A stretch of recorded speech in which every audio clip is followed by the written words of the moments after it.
Hello, everybody, and welcome to Forever Rugby on Forever Sports for today's URC Round 14 review. And I tell you what, this URC season has been absolutely fantastic. By far, for me, the best season so far. And we're into our third season, so it's just getting progressively better. And what's making it so good is how competitive it is. It really is a competition where, there's a couple of dominant sides at the top and a couple of sides at the bottom who haven't really competed. But in the middle, there's so little between the teams. Home ground advantage becoming important, but not, defining. And we've seen some really great performances from different sides across this weekend. And when you look at the log, and we have a look at it, it's tremendously close with so many teams currently being in that fight for top eight,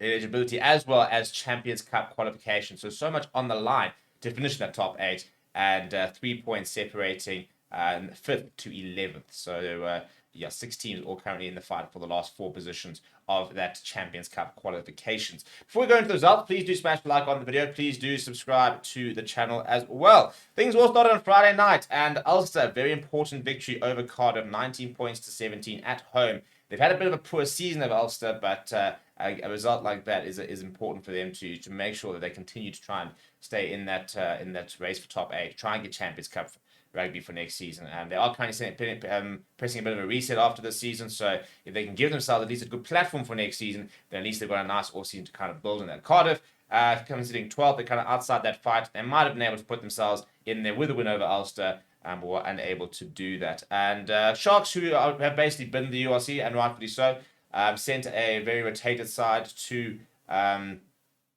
Scotland to face Glasgow Warriors. There were a couple of the names coming off the bench, but genuinely a very rotated side, and not getting the result there. 21 points to 10. This Glasgow Warriors team is very impressive, and I do expect it to be quite good come the playoffs.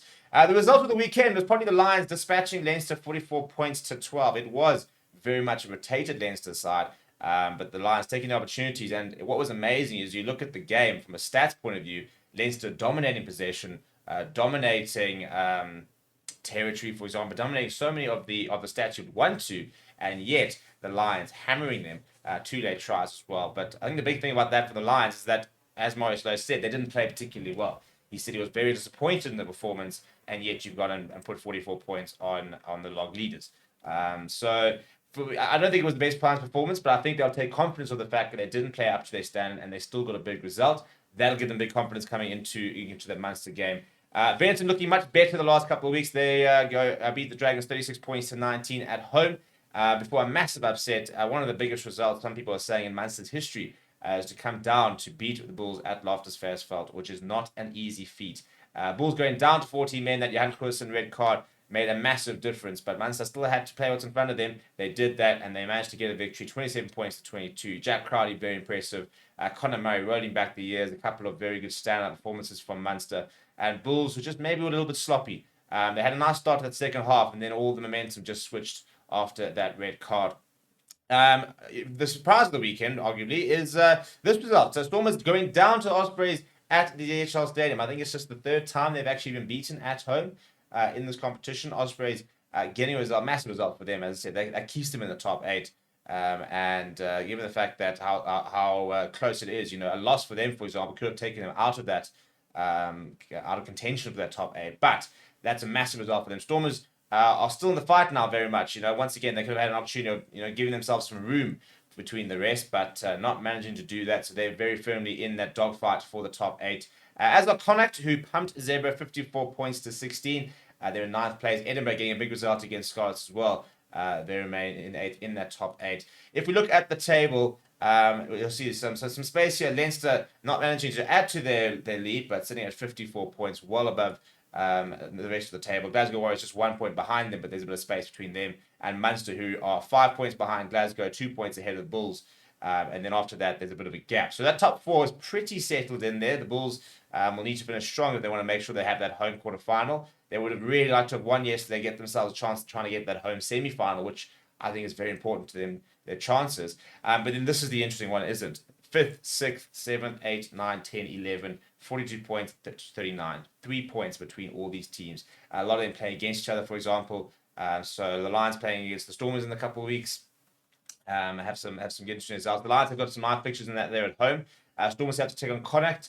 as well, and obviously the Lions. So there's a couple of nice games coming up here. It's one of those things where you probably need in the last sort of 4 rounds at least 3 wins. And we'll probably get into that top 8 because chances are you'll be playing against one of the other teams competing for that spot. But for me, what's also interesting is obviously this is based on number of wins. So Lions currently sitting in 11th place because they are a 1 win back from Connacht, Ulster, and the Stormers. Very frustrating from them as all they were before. So Stormers getting 40 points. But if you look at, for example, points difference, which is not a factor in this, the Lions team with 109. I mean, they've got the best points difference.